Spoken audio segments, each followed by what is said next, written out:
How you doing? I'm Mike McGroarty from freeplants.com. I'm doing this video. It's a gift for all the subscribers to my newsletter list. This is a recipe, and it's a how-to video on how to make Dirt Farmer Fudge. So basically I'm going to start covering the ingredients. Of course, with fudge there's a lot of sugar, so there's 6 cups of sugar, and I'm going to read the recipe card so I don't give you the wrong information. 6 cups of sugar, 1 1/3 cups of Hershey's cocoa. There's about 1/4 teaspoon of salt. I don't really measure it, I just shake some in there. 3 cups of milk. I use 2% because that's always what we have in the house. 2 teaspoons of vanilla, a stick of butter or margarine, and then some walnuts, which I forgot to get out, but I throw some walnuts in. You'll see that at the end. So basically, and peanut butter. The peanut butter is an option. I don't really measure it. I don't know what's there, maybe a cup, cup and a quarter. Now you want to use a big saucepan like this, because when you put this stuff on the heat, it really boils and it raises a lot. So you want to have a great big saucepan like this one, so you don't boil it over and make a mess on your stove, because trust me, I get in real big trouble if I do that. What we're going to do is we're going to pour in all the dry ingredients. This is the 6 cups of sugar.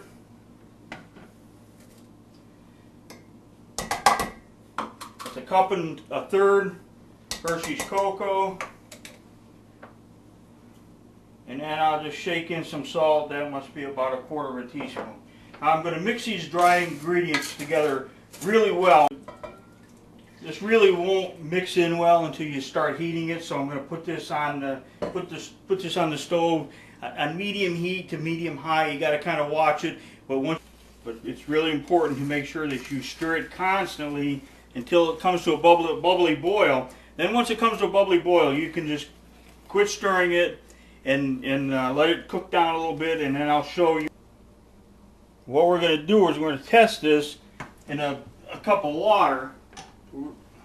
What I do is just take out a little bit and then pour it off the spoon into a glass dish like this with cold water in it, and then check it. And I push it around on the bottom. Now when I first test it, the water will probably just get all cloudy and dirty because the fudge isn't done enough. But when it's done perfectly, I can push it up in a pile on the bottom of that little dish and then pick it up. And when I can actually pick it up, I know that the fudge is done, and I take it off the heat.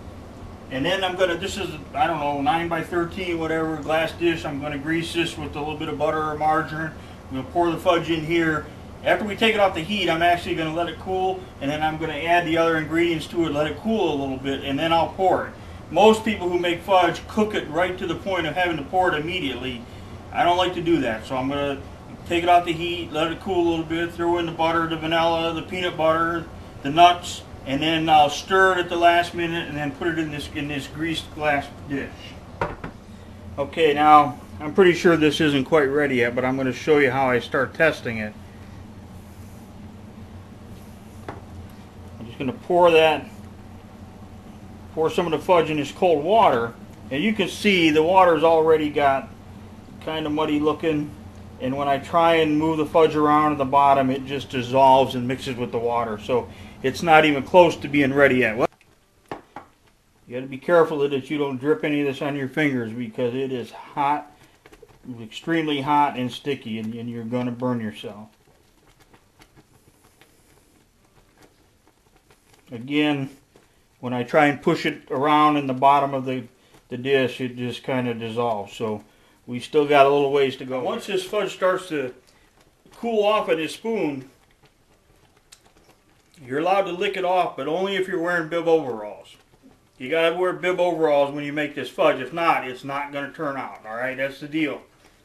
If you got on your bibs, you can lick the spoon like this. All right?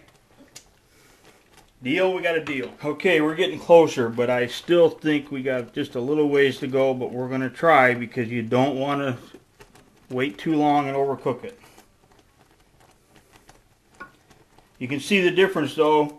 I poured it in there, it didn't discolor the water at all, and it's laying on the bottom. Now the real test is what happens when I try and push it up into a little pile in the center of the dish.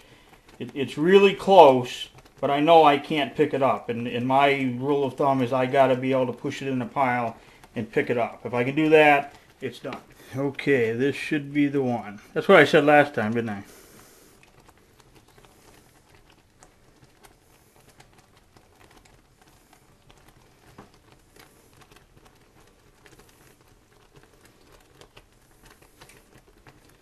without a doubt.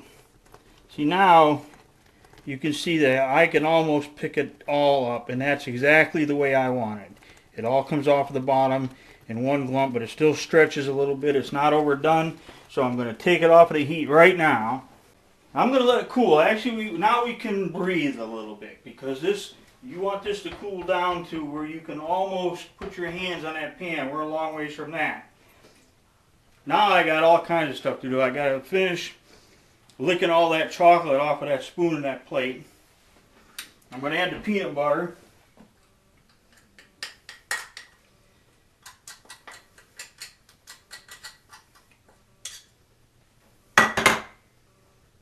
Don't be afraid to use your fingers, because nobody's going to know.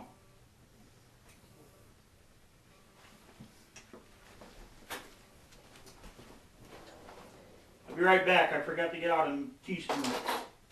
2 teaspoons of vanilla, a stick of butter or margarine, and the only thing left I had to add, I'm going to put the nuts in, but okay, this has been cooling maybe about 10 minutes. The pan is still pretty warm to the touch, but I'm going to start stirring it. I already added the nuts. I added about a ½ pound of walnuts in there. You could mix it with the peanut butter. But anyway, I threw in a ½ pound of whole walnuts or halves or something. They're pretty big pieces. That's kind of the way I like them. So it's my fudge. That's the way everybody else got to eat it, I guess. But as I stir this fudge is going to, all of a sudden, it will thicken and lose its gloss. And that's when I know that I'm kind of running out of time and I got to get it in the pan. I know this stuff is starting to get really thick, and I've got to pour it, because once I pour it, the air hits it and it thickens up pretty quick. And if you don't get it in the pan when it's a little bit on the runny side, it doesn't look good, because you got to smooth it out and it kind of messes it all up. So, all right, here we go. All right, now I'm going to leave this set. This is going to take some time to set up, because like I said, I cook it so that it stays really soft. So I'll leave this set overnight. Tomorrow I'm going to cut it into pieces. Then I take it out and I put it in a tin, but I put a paper towel in the tin because it's still moist. And that paper towel will wick away some of that moisture, and when I pack it in the tin, I leave little tiny air gaps in there, because to make this perfect, a little bit of air and it gets crispy on the outside and nice and creamy on the inside. I'm telling you, people will go crazy over this stuff. So listen, thanks a lot. Do me a favor. Tell your friends about this video. Tell them to go to Google and type in Dirt Farmer Fudge. You'll find a web page with the ingredients all typed out. You can just print it out. The video will be on the web page here really soon. So share this with all your friends. Enjoy it. Thank you so much for being a loyal subscriber. Tell your friends. Tell them to go to freeplants.com. Find the Dirt Farmer Fudge link. Go to Google, type in Dirt Farmer Fudge. I'm Mike McGroarty. Thank you so much.